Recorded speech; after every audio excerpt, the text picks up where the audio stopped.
Nah, no, hold up. You gonna make me pause my war movie. All right, look. Let me tell you a little bit about me and how I wound up doing what I do now. And I will preface this by saying I love it. I love what I do. I will also say that it took me a long time and cost a lot of money and nearly wrecked my life to figure out how to do this in a way that I love. I grew up in Southeast DC in the 80s and 90s. I went to college because I had fear of going to the hood because I didn't want to live in the hood because I grew up real close to the hood. So computer science, University of Maryland, graduated in 2004. I had stints everywhere from Lockheed Martin to IBM to MIT to little small consulting companies you've never ever heard of. The work was extraordinarily stressful to the point where I started getting symptoms of something wrong down here, something perhaps terminal. So thinking that I had maybe a few months to live, I quit my job and decided I was going to get into farming because I had been doing work with people in my tribe about indigenous foodways and stuff like that. So I figured I was going to try to do something around agriculture to while away the time.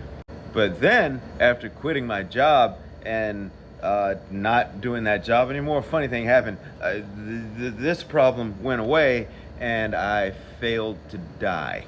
I had no interest in going back to tech, but now I had to figure out how to make farming work, like actually work. And and let me tell you something.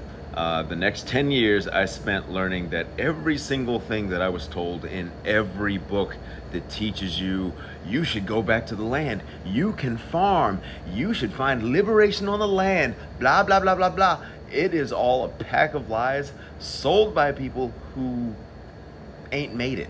Or they're just telling some small part of their story and leaving out really, really important key details that will never ever apply to you. For all the books, the courses, the YouTube videos, the master classes, and all the stuff that you can pay shockingly large amounts of money for to teach you, supposedly, people like you, people like me, people who are working in or working towards jobs in the city, some of which are well paying, some are not. All the books that are out there that are supposed to teach us how to get onto the land and make a living and make a life, it's surprising how none of those books are written by people who have done that with our experience, have come in as first generation farmers, no land, no experience, no connections, no nothing, and have gone from that to farming for a living without some like crazy outside, like there's always something off the farm. So anyway, because of that, I wound up writing a book because I said, why not? And this is going to be very different than anything else you'll ever read, which is just all full of hopium and come on, baby, come on, start your farm. The water's nice and warm. It's going to be fine.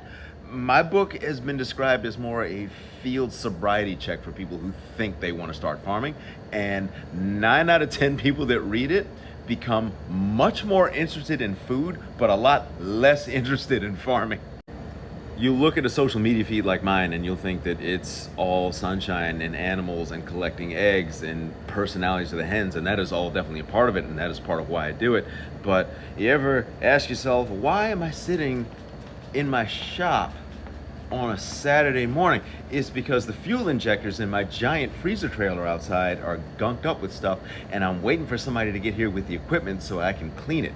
I would much rather be at home with my family, eating Lucky Charms and watching my kids with Saturday morning cartoons and whatnot, but instead, here I am watching Band of Brothers, waiting for a tech to show up.